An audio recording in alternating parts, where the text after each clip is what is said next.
All right.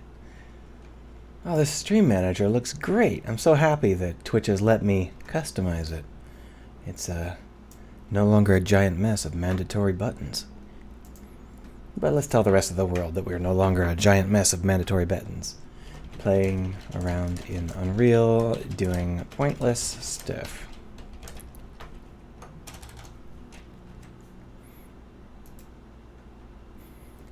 My voice is gone because I've been trying to record videos, and I can't get this one working. This one video I'm working on, so I narrated it like 50 times, and you can almost certainly hear it in my raspy voice, so that's fine. So what we're doing right now is we're looking at what we were looking at last week, but we're going to take it in a completely different direction because we're just playing around. So what we did last week was we built this method of creating boxes, and we don't need that anymore. It's not something that matters at the moment, so we're just going to delete all of these boxes.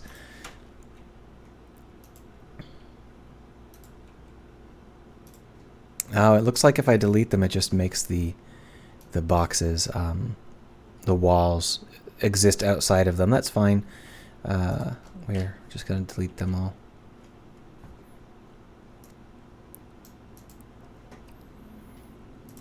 And we're just going to use boxes for this one, some basic cubes, because what I want to do is play around with how well this basic first-person character, this guy, deals with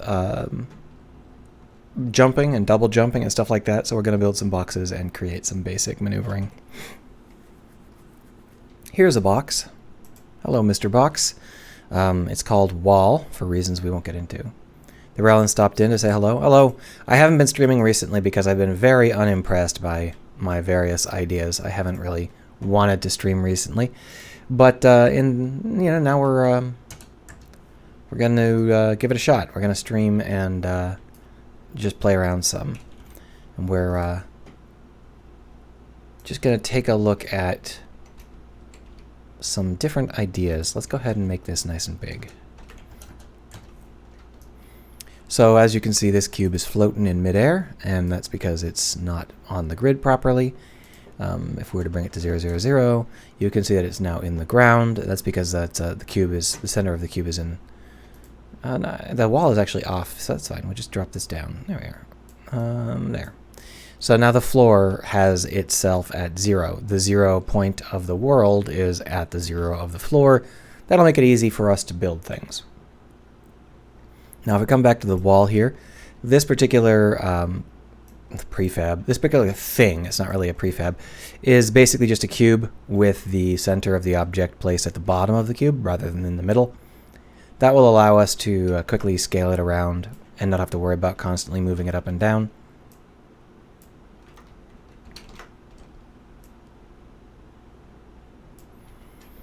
So, for example, we can do this pretty easily. So what we're going to do is we're going to play around with jumping in this. Unreal's default character jumps like a human, meaning it's a very arthritic jump. We're going to try and get it a little bit more adventurous, and not sure how that's going to work. We're going to try it out, see what we can do to modify this character and get them some real jumping. The first thing we can do is obviously we have the ability to change the character's jump power. We can actually just tell the character to have a better jump. So that's what we'll start with. Gravity, mass, just teleported, wants to crouch.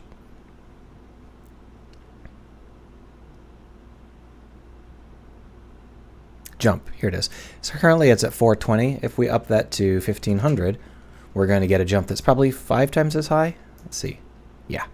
So as you can see, it's not a linear experience. That acceleration never is. So in this case, what we have is we have a jump where whenever we click jump, we jump the same height all the time. And it's obviously much too high. What we really want is a jump that takes into account how long we've held down the button and all that jazz, which means we're going to have to override this this jump. We're going to have to override the default jump behavior with our own custom jumping. And that shouldn't be too hard, I don't think. We're going to try it, though. So if we pop open the first-person character as a window, here it is. So we've got some stuff that we don't need, and we're just going to delete it. We don't need any of this shit. We don't need a gun. There's our jump. There's our mouse input. There's our stick input. Don't care about this right now. Here's our movement input. That's got some... We're going to deal with that later. VR guns and shit like that. Delete that.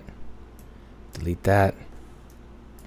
This is one of my only real problems with Unreal, is that they include random shit that you might conceivably need into every single default. So it's like, oh yeah, here's the default character.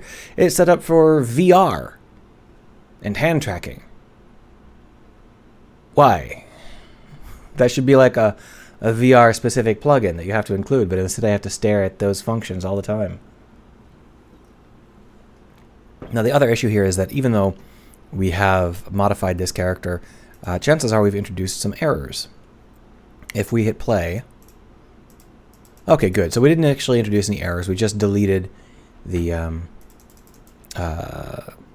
gun, which is good, because I didn't need the actual firing. The firing was really loud and obnoxious. I'd rather do something else with that. So this is a functional character. We can continue on to make the jumps a little bit different. Here's our jump mechanic. And you can see that it is just a very, very simple jump and stop jump argument here.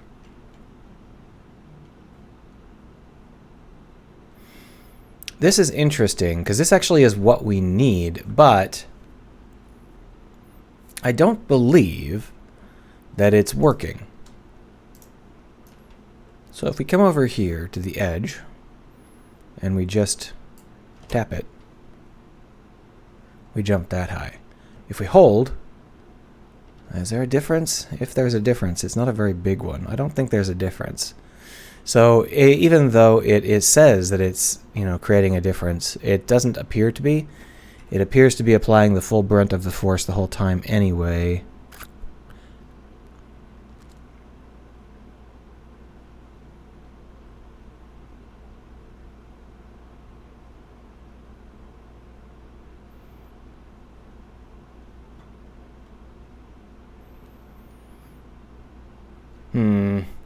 The Relin says, what happens if you hit a ceiling? Well, in general, your collider just smacks into something and you stop.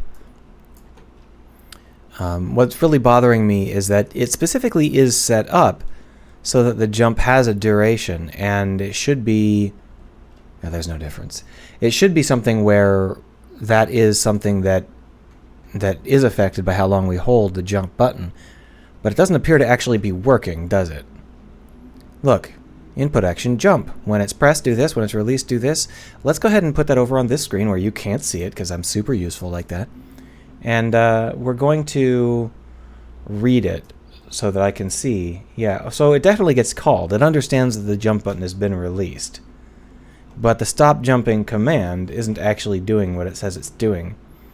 And I think what happens here is that jump just flat out imparts the entirety. Here it is. If you want your character to jump according to the time the jump is held, then you can set jump max hold time to some non-zero value. Jump max hold time. I don't remember seeing that. Well, let's take a look.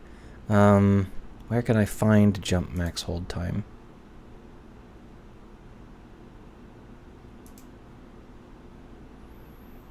Not here. All right.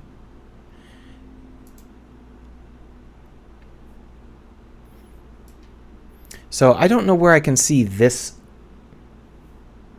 in the blueprints section. It's one of those things where it's obvious that I should be able to, but for some reason I can't see it. The details are just blank. I get okay, so I have to click on things. Okay, so there's like a bunch of different possible objects in here, and I'm not sure which of them is the character. This might be it. Gravity, max, braking, crouched half.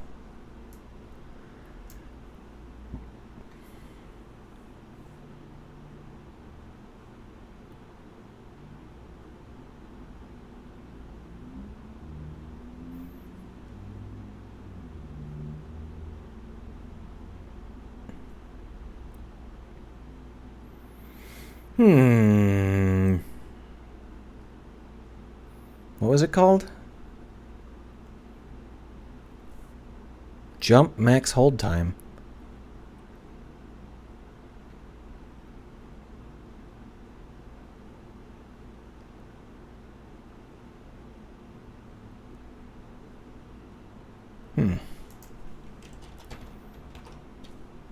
So there's no jump max hold time.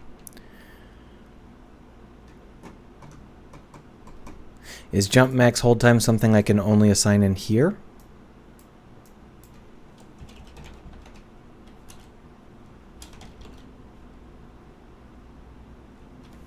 I don't see it. Target is self. Does that mean that it has to be this? I can't drag that in. Oh, here it is. That's fucking weird. Why is it there? Well, good enough. Good enough. Cool, cool, neat, neat. Let's try it. As always, Unreal has everything you need, as long as you are, as long as you've already done it and know exactly how it needs to be done. Unreal can do it for you. But if you're trying to figure out how to do it, best of luck. This is also the reason I still don't do Unreal tutorials, because I constantly stumble across something that looks very different. Okay, so that is full height. Oh, okay, so it's jumping is it's not limited to the force I put in. It is punched way higher than the force I put in. So if we were to change the jump z velocity back down to, what was it, 420? Something like that. Then the small jump would be like this, and then the big jump would be like this. Oh, okay, so 400 is a little bit low. Partly Atomic says playing with 5. Yep, this is UE5. It's one of those things that is ready to use if you're just kind of farting around like I am. It's I don't know how it is for production environments, but for a hobbyist, it is just fine. So there you can see that I didn't have to do very much work at all. All I had to know was where to look. And now that I know where to look, we can do navigation stuff. Now with that said, I think that this is a little bit too nimble. We're going to try it. Yeah, so Lumen has some issues, and I agree with that entirely.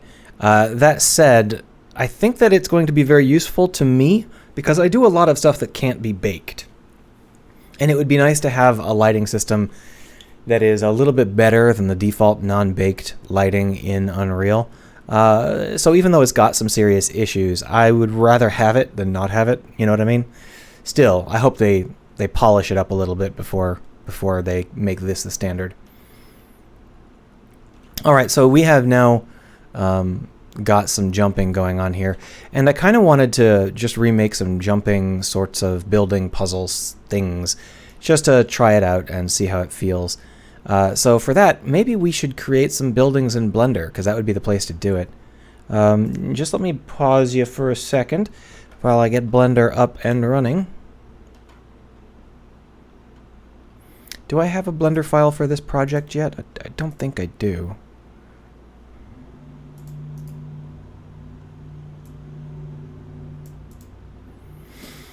I don't think so. So we'll have to save a new Blender file here, which is fine. Yeah, I've been saving it to a desktop folder instead. Buildings.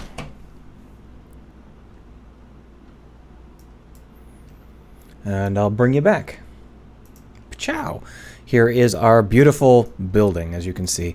So when we're creating this sort of thing, you know what? I have to bring in a human so that I have a rough scale. We're just going to go and grab a generic make human model on the desktop. Generic make human, generic make human. There we are. And then we'll save that back into buildings again and scale them down by the right amount. And bring it back. All right, so there we are. Now we have a human so that we can see roughly how big our buildings are. Now, obviously, the human in Unreal is substantially larger than the default human that I've been using in Make Human, because the Make Human I'm using is like 1.5, 1.6 meters, pretty short. And the human in Unreal is like flat, square, 2-meter human. So our scales are going to be a little bit different. Still, the reason I'm doing this is because what we can do in order to make buildings in Blender is we're able to create windows and shit very easily, which is something we would struggle with if we were in Unreal. So, for example, we could say that this is the height that we want our default floor to be. Maybe it's a little bit tall, but we can change it later. We can just keep rearranging it as we like. The Relin says, make dwarf. It would be fun to actually have a character try and run around buildings when they're so you know, I'm thinking about leaping from rooftop to rooftop and stuff like that, but obviously there are games where you play someone much smaller than a human, like say a cat, and those can be fun, but we're going to start with the basics.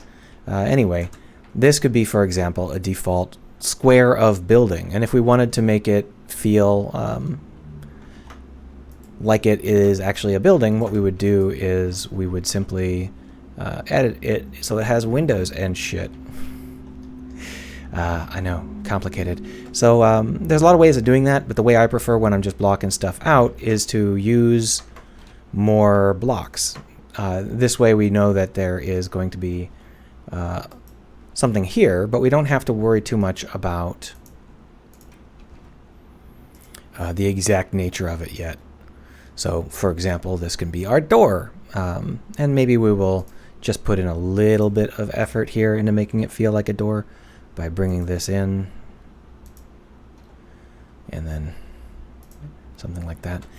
And then, of course, we can do the same for windows, so we'll just add in a new cube and make that a window. But we won't bother to actually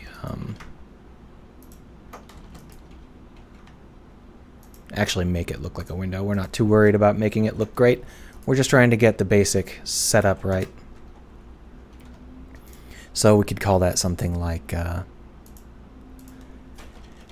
building floor A. Doesn't really matter. We're just trying it out, and then we can export it. So in order to export it, we pull up the Unreal Exporter, and we mark it as export. And then we export it.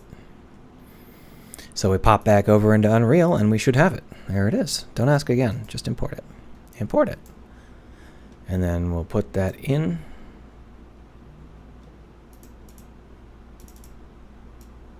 Ciao. So as you can see, once we've added in even the most stunted and basic doors, you know, in Windows and stuff, we can immediately see that this is a little bit more easy to work with in terms of how big it is and how much it feels like a building rather than feeling like a box. And it's just, you know, basic stuff, really. Just some simple ways to think in terms of blocking stuff out. We're not trying too hard at the moment. We're just trying to figure out what we want.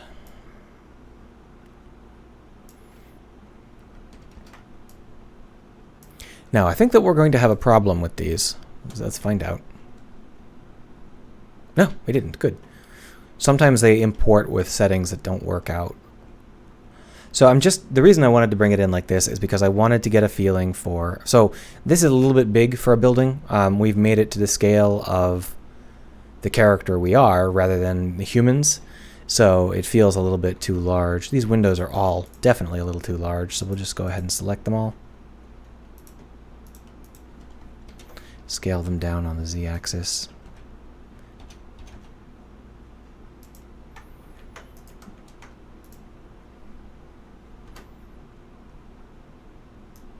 There we go. So we can sort of get a feel for whether or not we can make these jumps if this is the kind of size we're looking for. And I said a couple of times in the past, you know, if you're making buildings and cities and stuff, you have to understand how your character moves so that you can move in a way that, so you can build the structures in a way that enforces that movement, that reacts to that movement. One of the things we're seeing here is that our double jump doesn't actually react to the direction you're holding. So the only thing the double jump changes is your height. So for example, if I jump off the edge and then try and come back, I can't. It continues further away from the edge. That's not good. So there's a couple of ways around that. One is that we can radically increase the amount of air control we're allowed. I think right now it's at 0.05. This is the floors. No wonder I couldn't find it.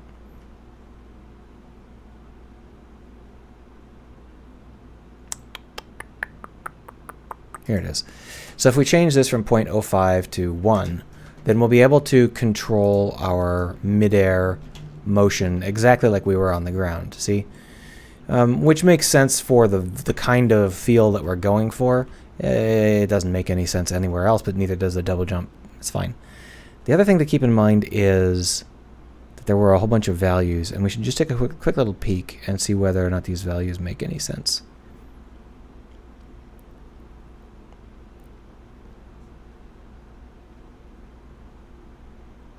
Oh, well, there's the jump max hold time. Okay, that's interesting.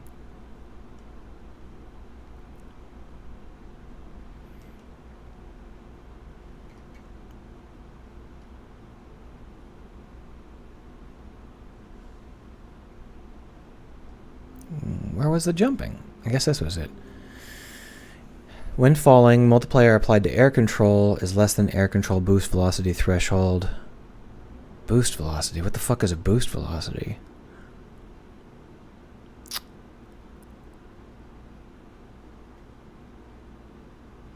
So one of the other things I'd like to do is create a dash. So a dash is simply anything where you can, in midair, suddenly go a direction really, really fast, or on the ground. You just have the option to go in a direction. Dashes are useful for covering long distances. And the alternative to a dash-centric navigation would be a, what do you call it? Glider-centric.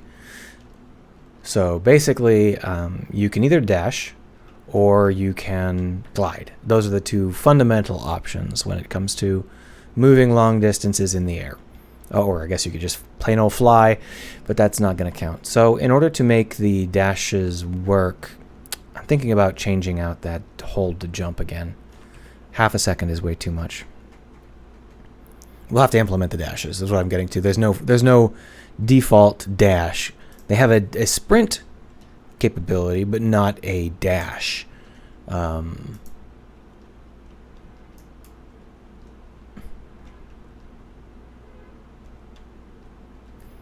I just changed the jump max hold time, but that means that I have to recalibrate all of the jump heights.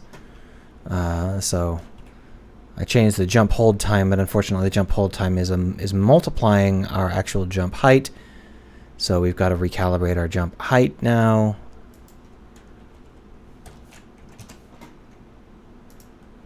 That's fine. This is the sort of thing you'll be doing until the end. There we go. See, basically I want to be able to make that jump. Now as for the dash, I just want to make sure it's possible. So let's go ahead and open up the character and give us a dash. So one of the issues we've got is I don't believe that we have a dash key set up. So if we come over here into the keys, the control,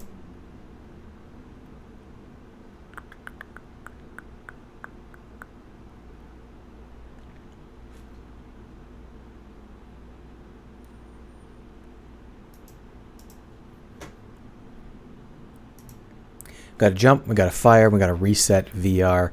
We're just going to ditch that one, and we're going to go ahead and create a dash. Dash. And I think that control is valid. Can we just use it as control? Left control. Control. There it is.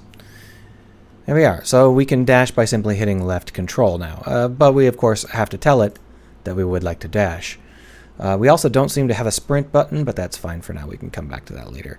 So when we open up the character, we want to be able to do a dash, and so we are going to do an input action. Can we just type in dash? There we are. So once we begin our dash, we're going to want to move in the direction we're facing by a considerable amount. We want to give a big, strong impulse in that direction. How we're facing is a little bit iffy because there are two parts to our facing. One is our XY facing, flat on the surface, and the other is our vertical facing, the Z aspect of whether we're looking at the ground or at the sky. Our dash, I think it would be best if it was flat. So that's what we're going to be doing. We're going to be creating a flat dash. We might add some Z height to it, but it's going to be independent of where, how vertically the camera is looking.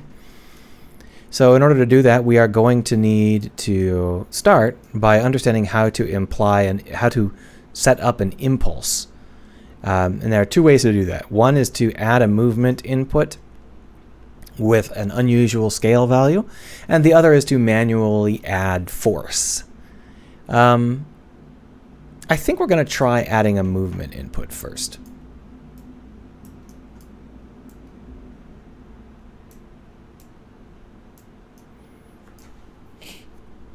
Now, the only problem with this is if we do this... No, I think it'd be better to apply a force now that we're thinking about it. So, because this is something that should happen constantly while you hold it. This is an ongoing frame-to-frame thing. It doesn't make any sense for what we're trying to accomplish. So what we really want to do is add a physics impulse, which I'm not 100% sure how to do. I've never had to do it. So here, you see this get forward vector and get actor forward vector. We need this get actor forward vector. And we are also going to need, is it self in both cases? Yeah. We're also going to need to figure out how to apply a force. Add force. So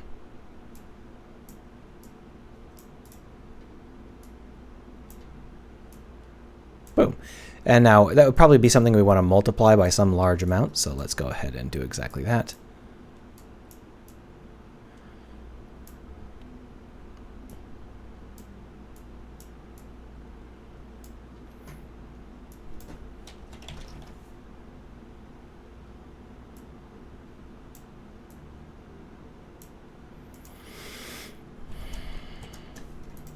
I don't know how much force that actually is. It's impossible for me to know if the force is in like newtons or kilonewtons or how heavy the unit is right now. We're just going to have to try it and find out.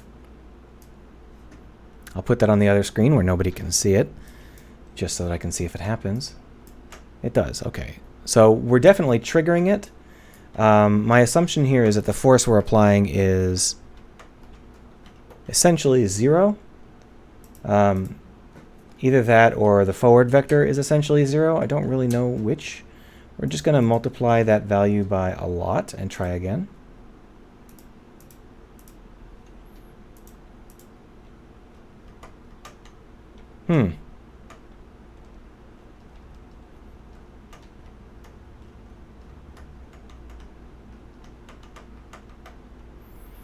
It's definitely firing, but I'm not getting any force out of it. I don't know whether the forces are absurd or whether there is something wrong with the idea of add force. Maybe this is something where the forces are disabled on this character, which is entirely possible. Yeah, the forces must be disabled because it's quite a number right now, and I'm not seeing any signs that it's doing shit. That said, we don't actually have a debug on that force value. It could theoretically be just a plain old 0.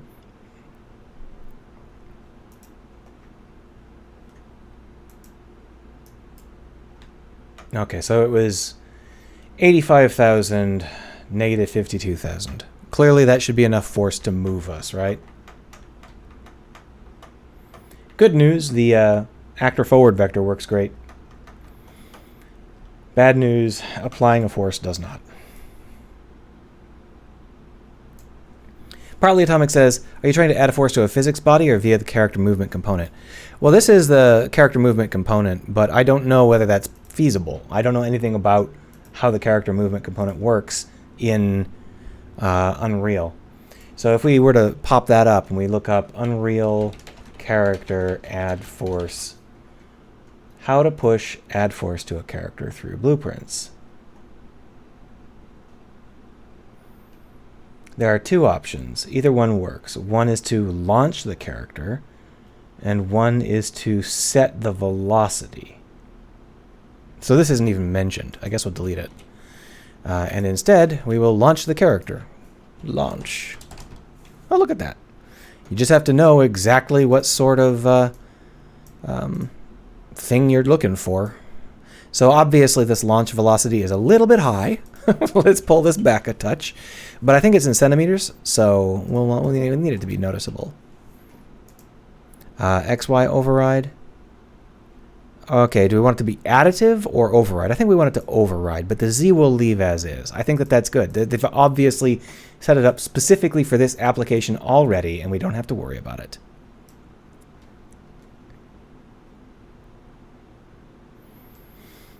Partly Atomic says I probably should use add impulse instead. That's fine. Let's see whether launch character works, because that seems like it's exactly what we want.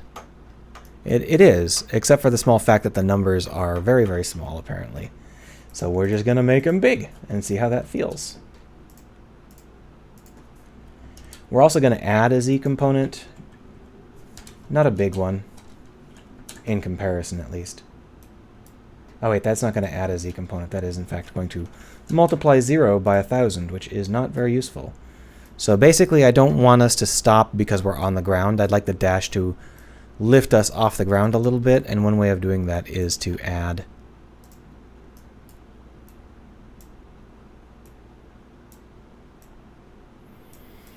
maybe 1,000, just to try it out.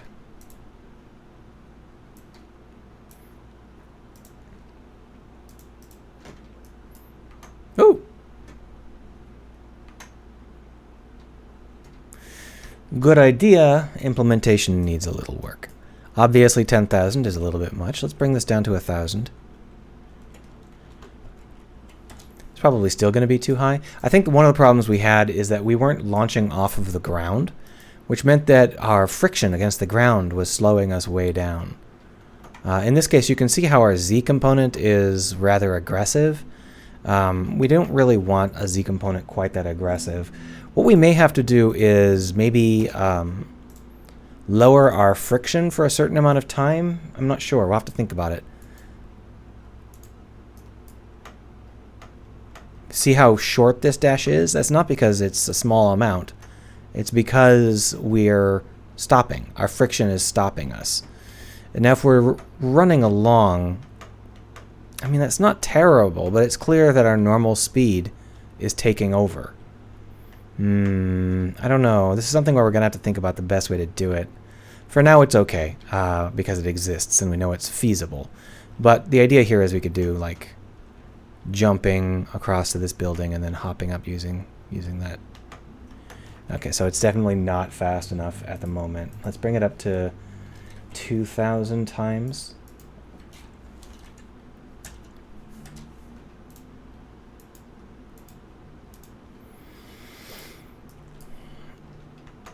Okay, that's definitely noticeable. So if we were to come on up, and then we want to jump across, we jump, and then we dash. We radically overshoot. The amount of friction we have with the ground is a major factor here. Even though we have control over ourselves in the sky, our control is limited to the speeds that we normally move at. So when we dash, we can't undash. All we can do is reduce the speed that we're moving forward at the speed we would normally accelerate with, and that's not very much. See how we're basically going to have to hold back, literally on the keyboard, I mean, in order to stop flying forward too much. We'll have to think about how we want the dash to feel. This is something that, you know, you can polish in 100 different ways depending on your needs. I just wanted to have something available. Let's go over here, take a look. Take a look at that, make sure everything's running. All right. So, the thing about what we're trying to do is I want to test some ideas about generic navigation elements that can be recombined. And so what we're going to do is we're going to build some Unreal playgrounds, some buildings in Unreal, which have specific heights and distances between walkable objects. So just for starters, we're going to go ahead and make this into a 3-story building. And what that means is that we won't be able to just climb it. We won't be able to just jump up the sides. It's too far. We can only get 2 stories up with the jumping we were doing. But what we can do is if we add in an element over here,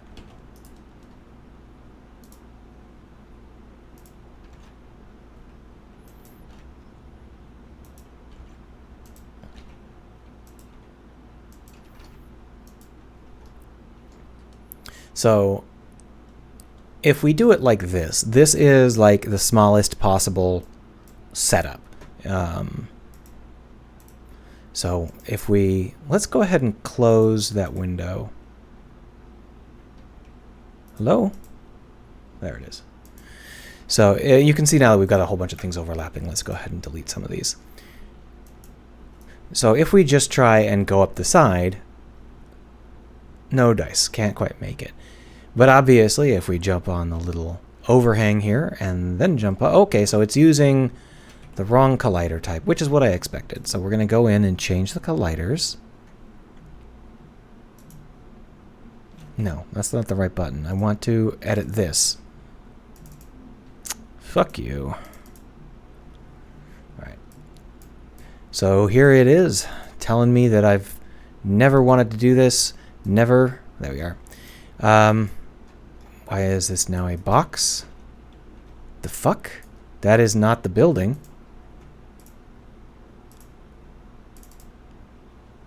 That was fucking weird. All right, so here we go. The problem is that our complexity is currently simplified. We're going to want to make it so that our collision is complex as simple.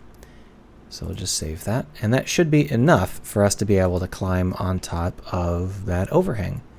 Obviously, that's probably not something we would use in a full project. Yeah, see? And now we can get up on top. So because we are capable of jumping 2 stories, that means that we can control the player's ability to get to the top of the building by thinking in terms of 2-story jumps. Now, if we jump less than that, then obviously we would have a smaller amount of freedom to make our way up the building. And most of these games feature more parkour-like jumps, so you'd be, jumping like a human would, and that would be something that would mean that we would control it in 1-story jumps instead of 2-story jumps. But if we're controlling it in 2-story jumps, then that means that our buildings that are 3 stories tall are basically the minimum possible height a puzzle could be. If they were any shorter, then you'd be able to clear the puzzle without ever needing to do anything, right? So in order for us to create puzzles out of these buildings, we need to work with units that are taller than 3 stories, or, are made out of elements that are taller than 3 stories. So for example, if we were to do something like this, this will work only if we elevate it exactly to the center, because we need to be able to jump up and then back and around, because this is 3 stories. Let me show you. I'm just kind of playing around here. So we can get up on this no problem, but we can't quite get on this. It's just too high. So if we get on this, we can then get on this, and then we can get up. But how high does this supporting element have to be? I'm thinking that if we have this be the top floor like that, is that on the ground properly? Where's the door? Door is here. There we are. And then we just cut and paste that and drag it up so that we've got it like this. Is that going to be enough? I think it will be. So we can actually get straight up here because it's 2 stories off. And then from there we can get over here. Yeah, so that works fine. So you can see that we can create some kinds of jumping heuristics. And the idea is if we create buildings that have these built in, we should be able to assemble them kind of willy-nilly into jumpable elements. Now the problem with this building is that this at the ground floor is actually so low that you can make it without doing a double jump. It's not really a problem, it's just a consideration. Meaning that you're not really getting as high as you possibly can. Whereas this one on the second floor, that is the as high as you can go elevation jump. So jumping straight up to this second floor element would be preferable in terms of just jump efficiency. Of course, we can also just jump to the top of the building. We don't have to jump back across. You can just jump up here and then jump up here. And that's not bad. That's something that we can have fun with. Okay, let's go ahead and do some more modified versions here. So first off, let's go ahead and create another floor. 2 more floors. Let's create 2 more floors.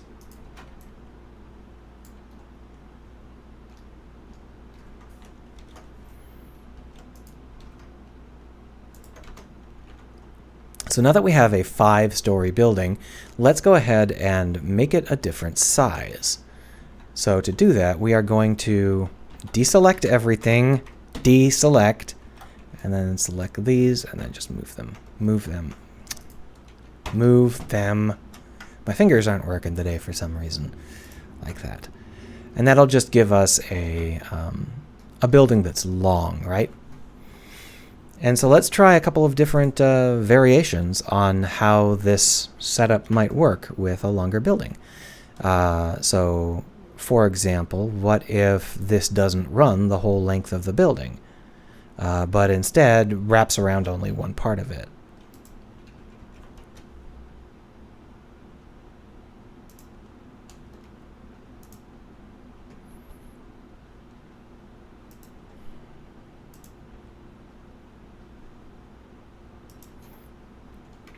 So now you can see we can sort of nudge around the edge of the building.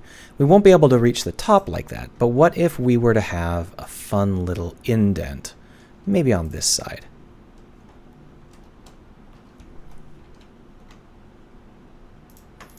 We can delete these. The question is whether or not that indent is too much. We're not sure yet. I'll have to try it out. Because it might be too short for our character. Our character model might be just too tall to fit into it. And then we could just extrude out a nice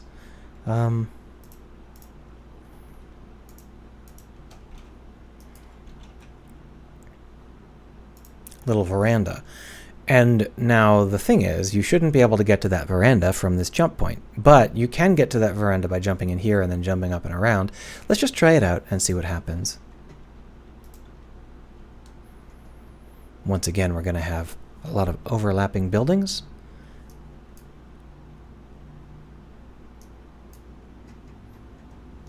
Oh, look, it already seems a lot more lively than it did a second ago, doesn't it? Let's see.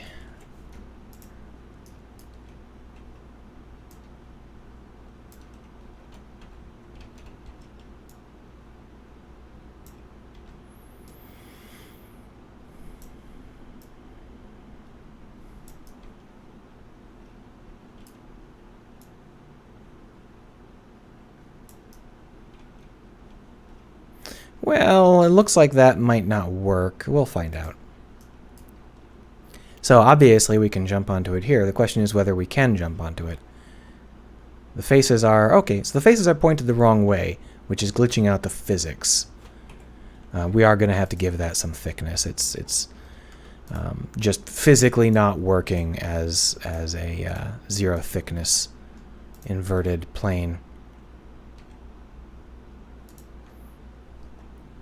The question is, which direction is this? Is it inside out? We'll need to go up into the materials.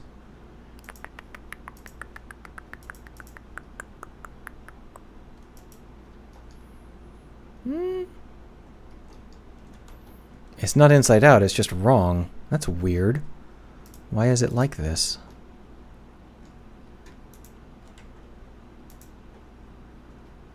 Well, you know what? Let's start over. This is not a good veranda.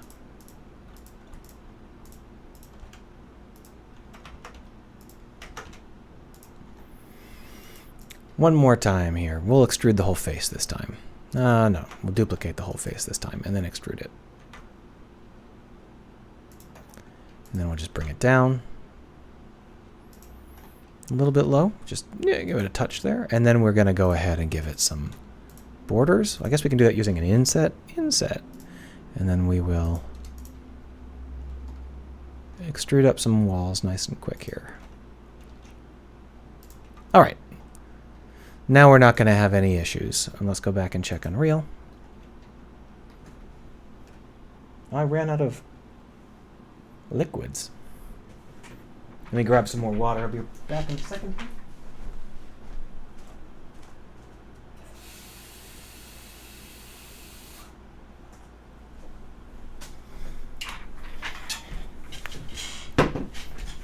All right, now let's try it. It was funny that it counted as a collision, but it didn't know how to calculate the friction because the face was pointed backwards. That's a funny trick. I wonder whether I can exploit that. Anyway, you can see that this is set up specifically so that we can easily get from building to building, and that's on purpose. The question is whether or not we can do it from 0 on this building alone. So here you can see the wraparound element, and we can't jump this. Oh, we can. That's a little bit much. Oh, no, wait. I'm wrong. That's as planned. It's 2 stories. That building shouldn't be there. I was trying to get to the top of this building. We can't jump this, which is correct. And we shouldn't be able to get in this. Oh, we can, just barely. Okay. That's interesting. So our jump height is just high enough that we can sort of squeeze that out, even though it's got a fence on it. I bet if the fence was another millimeter or 2 higher, we wouldn't be able to jump it. That's fine, though. And also our windows count as colliding objects, which is an issue. Okay, so we can fit in here. That's good. And then we can definitely make the jump from there.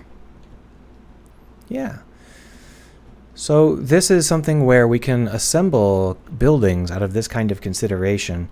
And I'm just trying to work out some basic heuristic rules about what would make it fun to try and climb it. And I think what we want is like these 5 or 6 story blocks of buildings when we can jump 2 stories.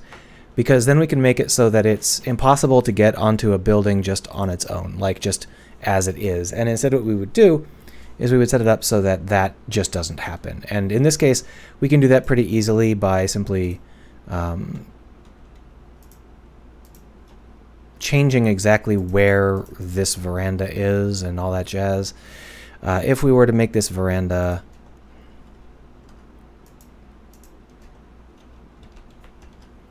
over here, for example,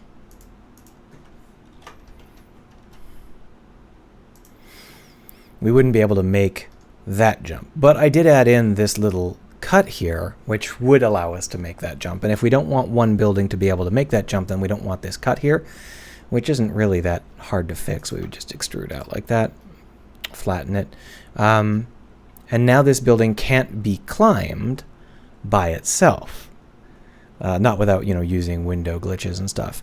But, I mean, it might be able to be climbed if you are really good. Let's just test it so that we know exactly what's going on here.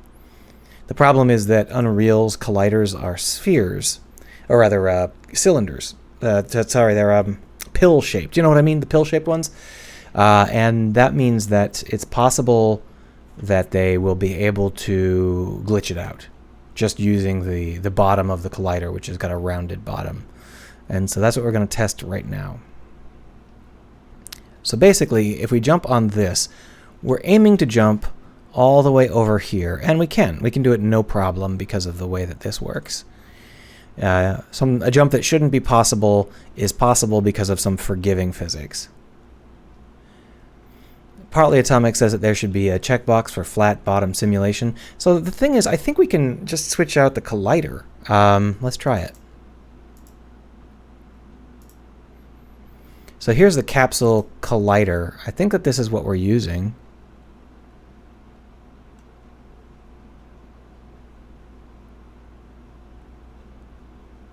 I think we'd have to think about this. I wouldn't want to do it and then break everything, but in theory, the collider can be switched out for something that's not a capsule.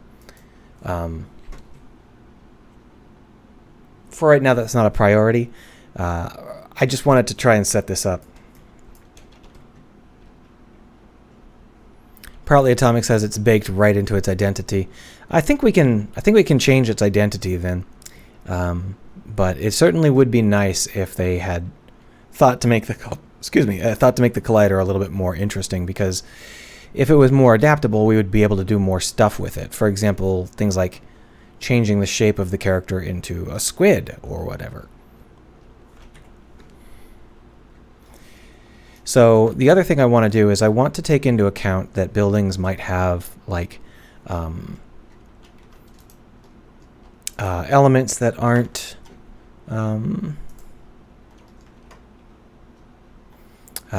what am I trying to say here? They're not boxes. I want to have building elements that aren't just boxes all the time. So we're going to make an L-shaped building here, and to do that we are just going to cut some of these elements.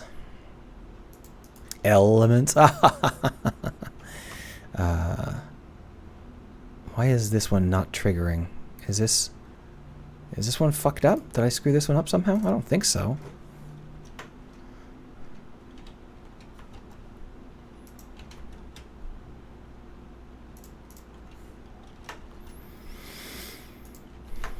Why can't I?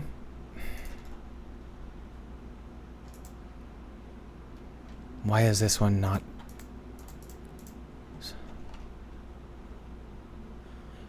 There doesn't seem to be any reason why this wouldn't cut. Why isn't it cutting? Well, it doesn't matter. We can just half-ass it.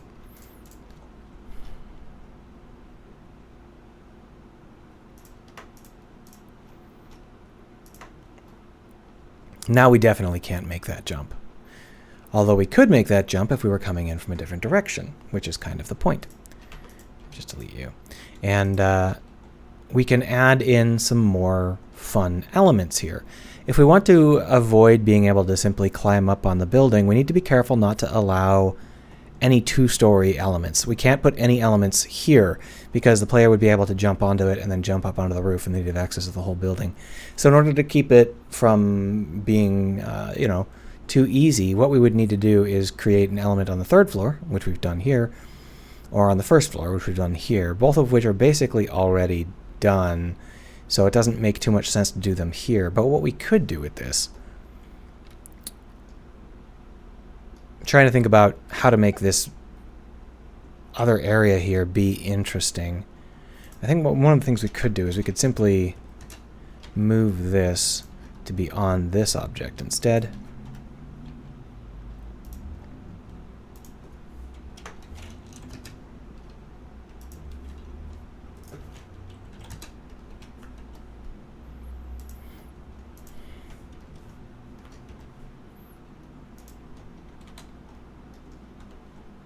Let's see.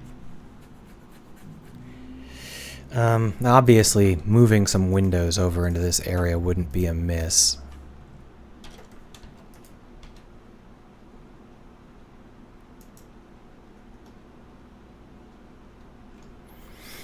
Oh!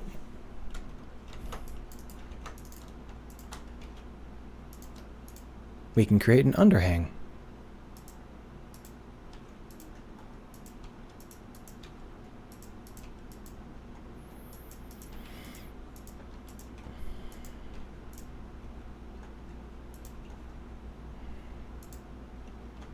That didn't fucking work.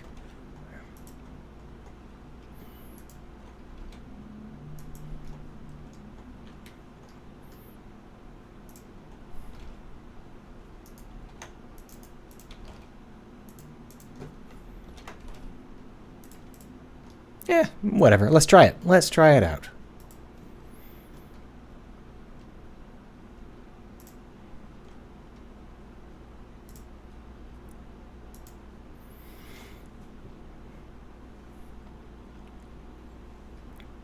Alright, so we've got one that's halfway in the ground, and since this is always going to be 2 stories off, it's always going to be an issue. For now, we'll just move it over to the side. We'll come back to it later.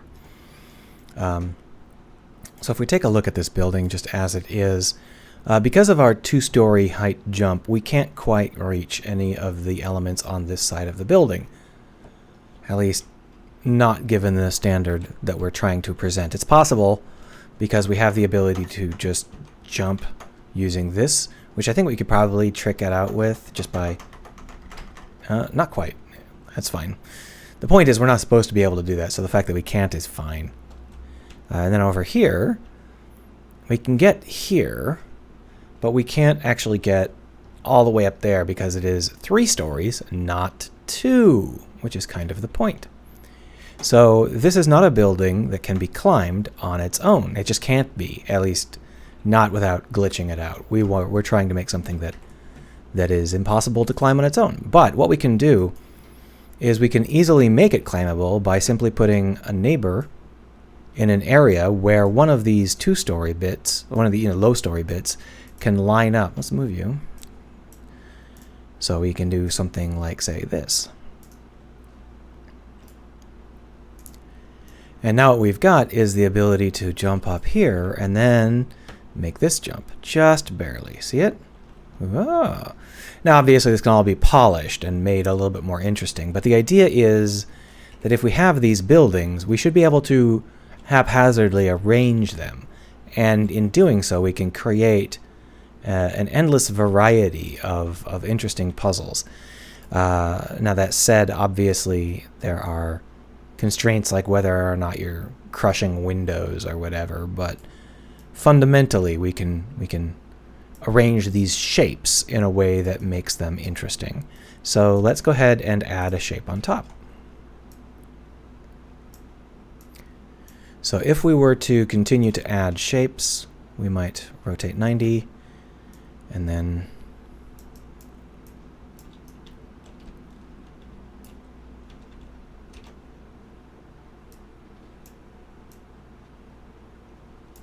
these aren't on the meter. I was kind of half-assed creating them, and it's one of the situations where they're not exactly lined up. Let's try this at a different angle.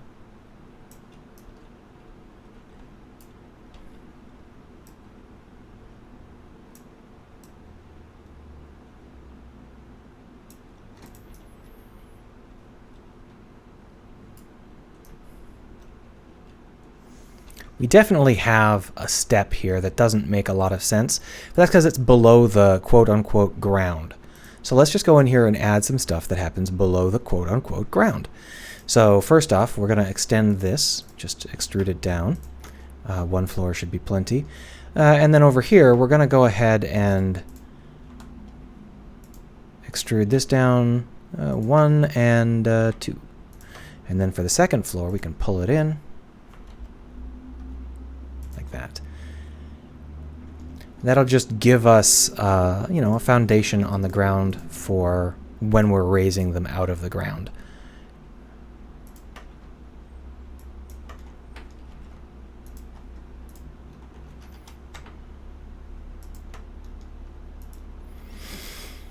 And if we do that, then suddenly this floating building will become less floaty.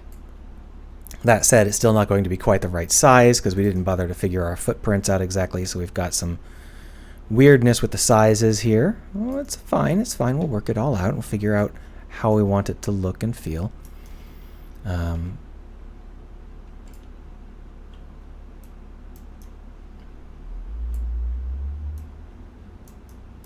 Let's just see how things feel.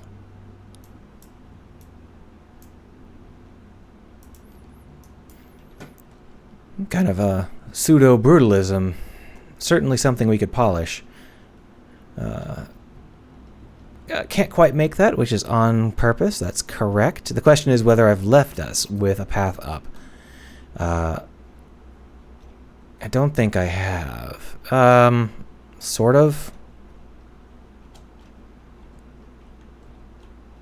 Just barely. That's a little bit too tough. I'll have to rearrange it some.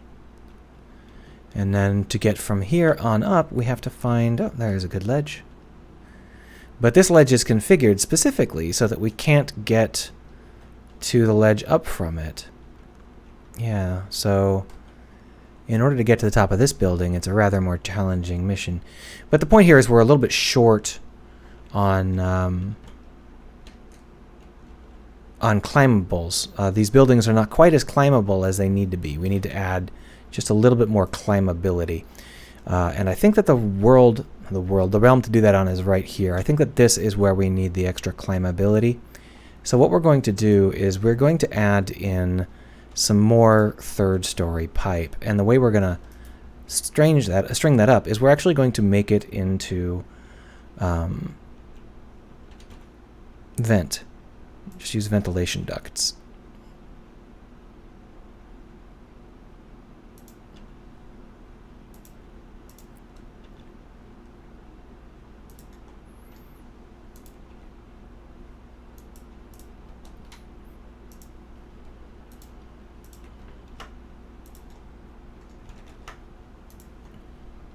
There we are. And that little change should make the whole setup much more feasible. Where are we? Now you can see it.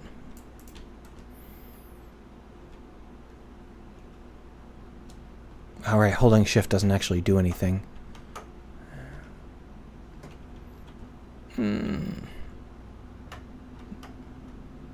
We're still stuck because of the shape of the buildings as I've arranged them.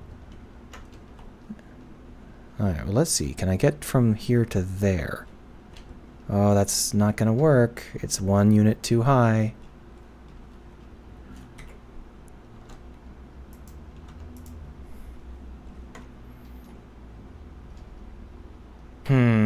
See, I'm thinking about what sort of setups would make sense. If the building is navigable entirely on its own, that's fine. As long as it's navigable entirely on its own, I forgot to export. In a way that goes away once you've added in other buildings on top of it and kind of stacked them up. I'm just trying to think about the best way to set all of these things up and just playing around. So now that this is low enough, we can jump on it from the ground, which obviously completely destroys the intent. But because we have layered objects, it's still very interesting. Yeah, I think that's the secret. It's okay if the buildings can be climbed entirely on their own as long as you have to turn a corner or something similar. You don't want them to be entirely climbable on their own just on one face. There we are, we're at the top.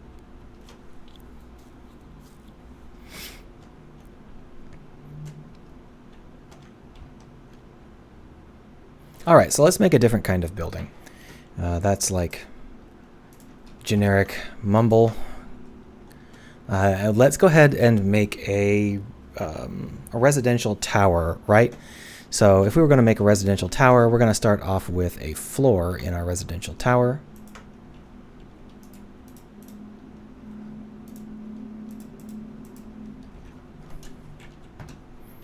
That's the height of one floor of the residential tower. As for the size, let's say that's our footprint for the residential tower. Now, if we wanted to, we could use an array modifier or something similar. In this case, I think we'll just use, okay, we can't actually extrude up 2.5 meters. So we'll use an array modifier, but before we do that, we have to delete this face.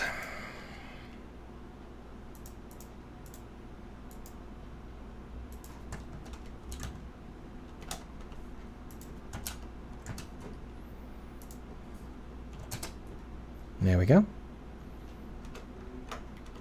So there is an array, and we can just merge them all together. And now it is a single sheath.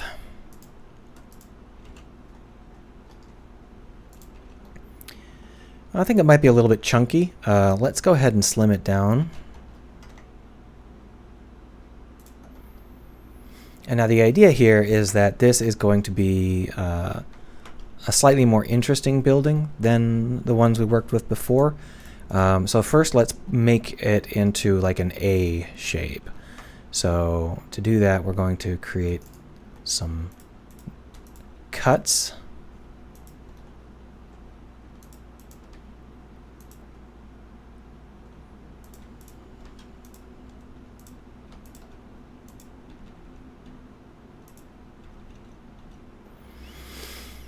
And then we're going to want some more cuts in the middle here. These ones are a little bit easier. Just select there. 5 stories in the middle. That sounds about right. Oh, that was the wrong button. My bad. 4 at the top. Bridge them. There we are. So we now have an A shape. A big old fat A shape. And the idea here is that we're going to need to go through the A at some time in order to get to the top of the building, right? So maybe not all the way to the top, but let's start adding in some platforms that we need in order to reach where we're trying to go. And I think the first platform we're going to need is right here. So we'll just slot it in.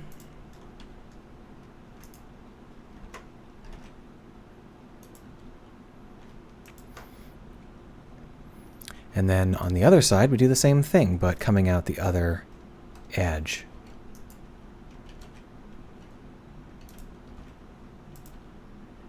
And once again, we're just playing around with topology at this point. We don't expect this to look good. So if we have to pass through it like that in order to get up it, then we need a way to reach here. And now one way to reach there would be to jump from the neighboring building, right? But we want to be a little bit more interesting than that for ourselves. So what we're going to want to do is come up from below on this side. And we can make a 2-story jump, meaning we can jump from here to here. And that means that if we're going to do that, what we want is something where we can't make that jump on this side. So we're going to want a tipped sort of setup.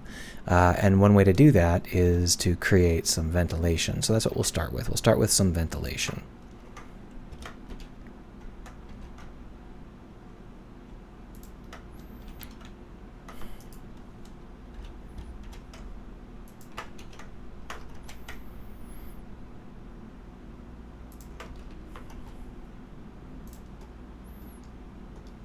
And in order to do that, we're going to cut here, move this there. And then this, we move down. Let's put another cut in.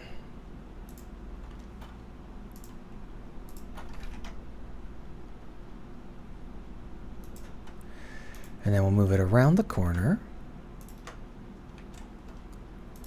out, and then once again, down.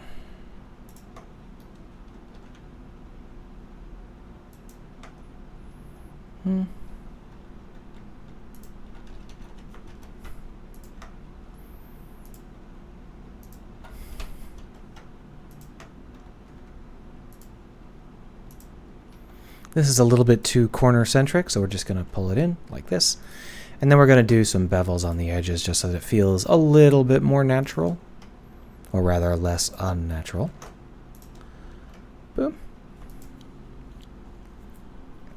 Unfortunately, that's actually the opposite of what I wanted to do.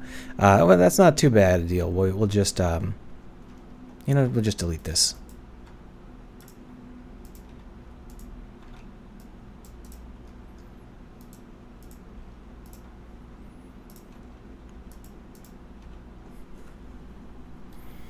So as you can see, by going around the side of the building, we can go up. The Relin says it's already better than Cyberpunk. It's actually, Cyberpunk is one of the things that made me think about this. That and the game I'm reviewing on my channel.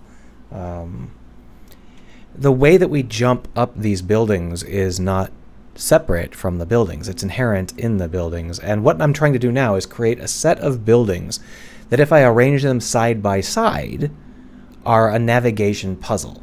And a big part of that is I'm going to keep wrapping climbing elements around these buildings, but I need them to be partial. So in this case, for example, I don't want anybody to be able to get here from anywhere else on this building, but I do want people to be able to get here jumping over from a neighboring building. So that's what we're going to be doing now. We're going to be considering the fact that there might be several of these buildings, and so how about if we can climb to that height over here by wrapping around here? Now, how about we make that like a cutout? How about we make a pretty cutout for our building?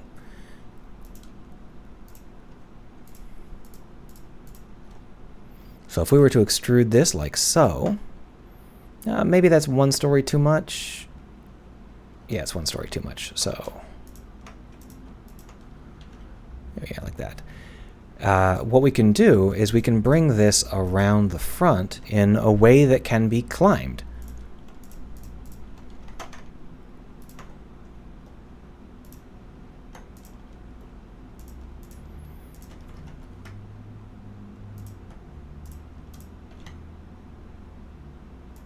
And this can be like the storage shed or something, right? It's just something fun to interact with. This is a little bit bad, though. Let's go ahead and cut this.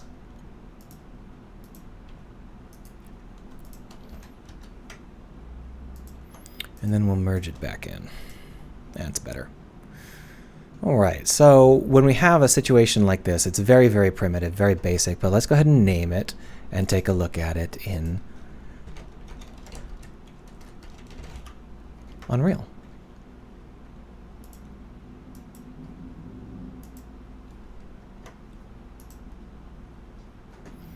So right now we've got this, oh, I forgot to set up the collider. We'll have to do that.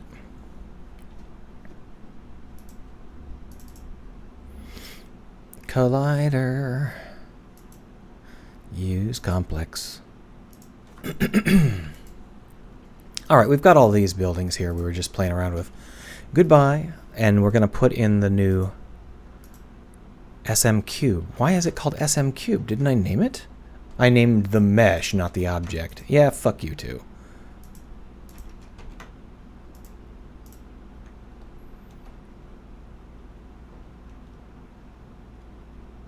Can we set that here? No, we can't. Okay. All right, so let's delete SM Cube. And open up Apartment Tower. Once again, we need to set it up with a collider. We could just change the project default, I suppose. All right, now let's put it in the game world. There it is. Big and tall and strangely dark. My guess is that it has a material I didn't intend it to have, so let's pop it up and change the material from world grid material to, I don't know, base material. There we are. It's a little bit better. Save that. All right, so if we set this up, the idea here is that if we have two of these, that, oh, base material is super shiny. That's fine. We'll have an enamel building, I suppose.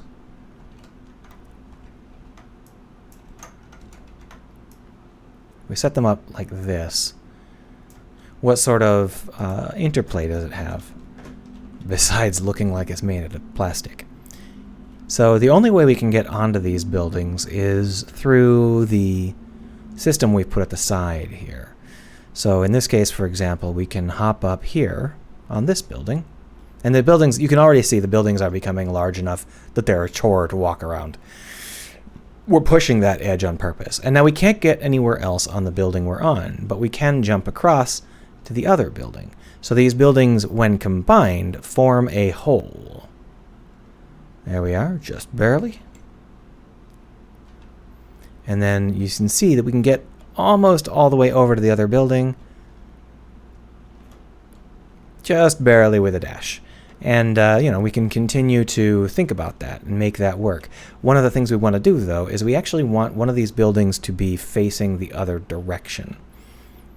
And I think it's going to have to be this. So here's the issue. If one of them's facing the other direction, then we won't be able to jump and climb onto that first step, will we? Yeah, see, it's not going to go as well.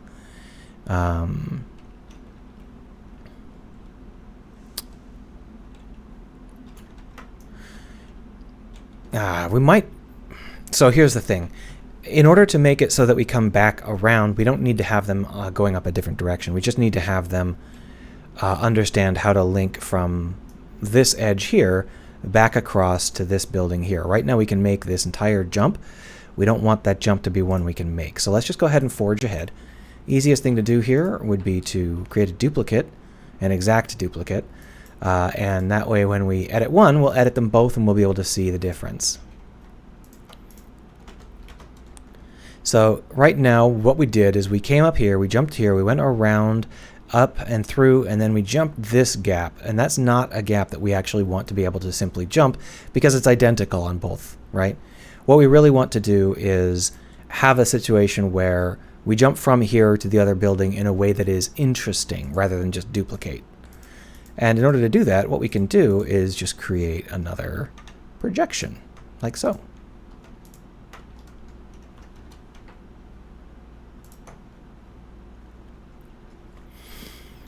And then in order to get onto that projection, we could allow ourselves a jump like this, which would be maybe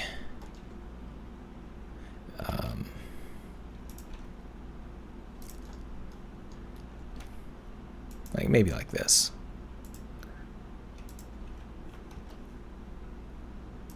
And the idea here is that maybe this is like, I don't know, an old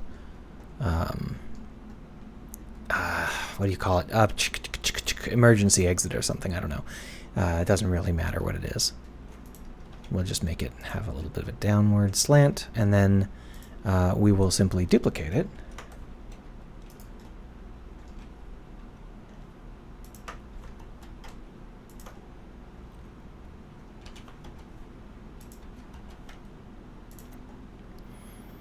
And that will let us get over here. And then what we can do is on the back of the building on this side, we can create more vents.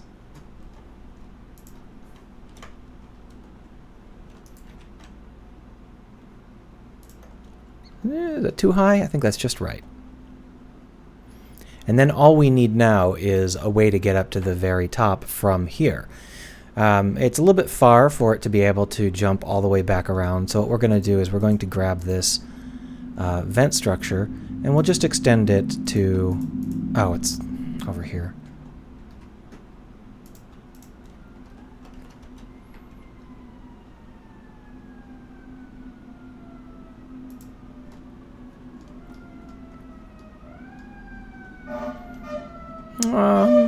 It's very loud now outside my house.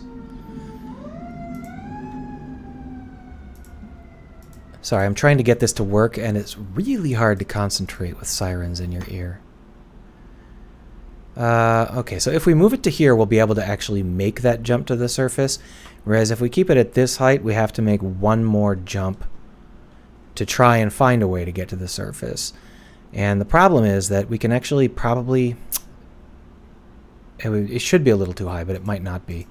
We're just going to go ahead and bring that back a little bit. And then what we'll do is we will just create a little outcropping. Maybe here. Why not on both sides? We'll make it on both sides. Individual origins, and out we go. Now, in order to make this roof at least vaguely useful, let's go ahead and just do an inset. And then we will go around the edges and extrude up. And there we go. A apartment building. Ah! Alright, export that. I hate this shiny material that I've chosen, so we're going to go change that. It's too shiny. Too shiny. Don't we have a brick? We should have a brick. Brick. Brick, clay, new. That's fine. Why is it so shiny? Why is your brick shiny? Now, obviously, the mapping is terrible because it's not actually unmapped. But still, it shouldn't be shiny. It's fine. It's fine, whatever. It doesn't matter. Let's go ahead and try it out. Ugh. Oh, that's really ugly. We'll have to fix it. Alright, so the point here is that we come up on this.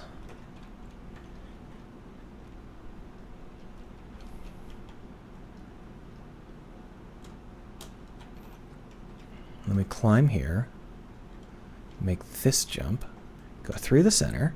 We can't go that way. Come this way. Jump. Jump. Jump. And then we're on the wrong building. We need to be on that side. But that's not too shabby. We can just jump it, right? Let's find out. Jump. Yeah, we can jump it. And once we've jumped it, what was the plan for getting on the roof again? Did I screw that part up? I might have screwed that part up. Oh, I had intended to do it. I had intended to make this a jumpable distance, but I screwed it up at the last second. That's fine. So the point here is that right now it can't be done. And in order to make it so it can be done, all we really need to do is grab these edges and move them down a little bit.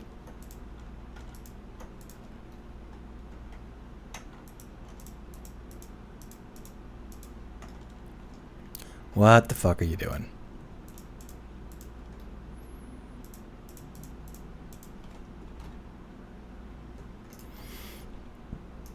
Alright, so that's not quite good enough.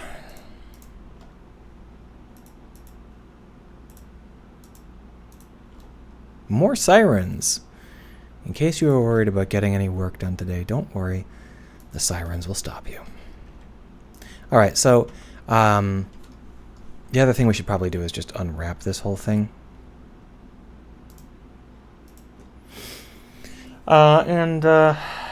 That should be enough. Let's go ahead and try it out, and we're going to try something afterwards as well.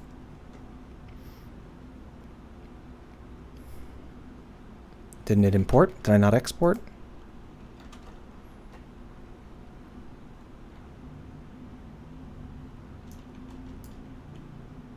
Yes, that's beautiful. That's exactly the texture I want the buildings to have. It's fine. Now we can more or less make that. I'm sure that we'll polish it later, but what I want to do is combine it with the other building we made, this one, to try and get it to have an interesting feel, right? So we already know that there's no way to get up here on this building alone, but if there's a way to get up onto it from, oh, come on, that was weird, from this building, then that's something we can probably work with.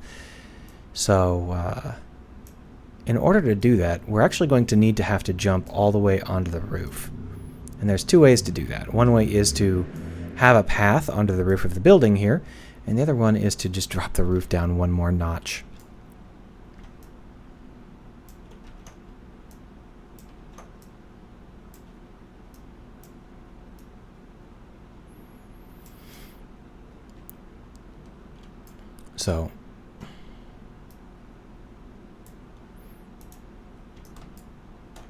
So we can get on here, but from there we can't go anywhere. However, if we come over on this side,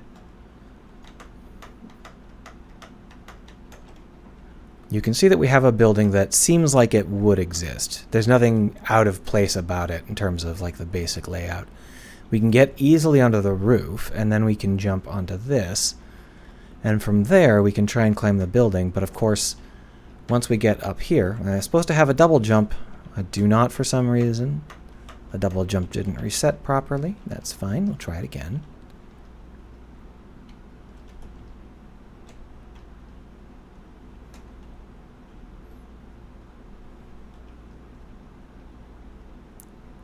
You can see how we can't go that way, so we have to come back around. But of course, there's nothing over here. The building doesn't go that high, so we can't quite make that jump. But what if we could make that jump? What if the building did come over here?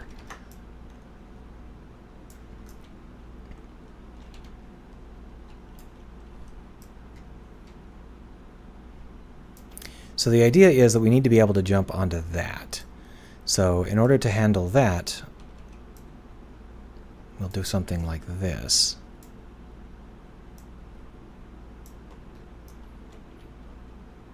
And that would be enough. Obviously the building is kind of floating in space here, so maybe what we do is this? Or would it be better to try it with this flat side?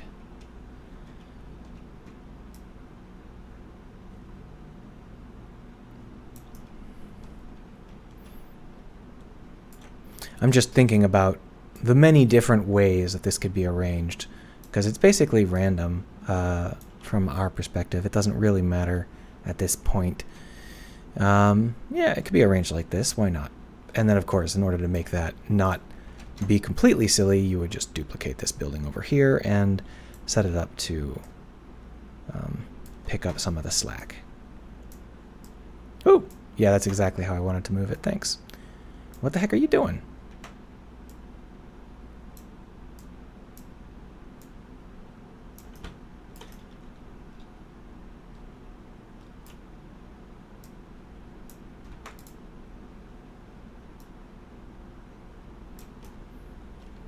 Nope. Let's give it a shot.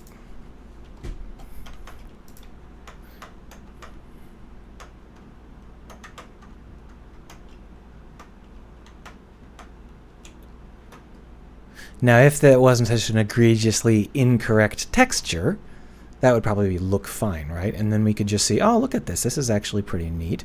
It's just too narrow for us to go through, but it's like a ventilation corner. And then we can come up here, and we can jump up, as usual.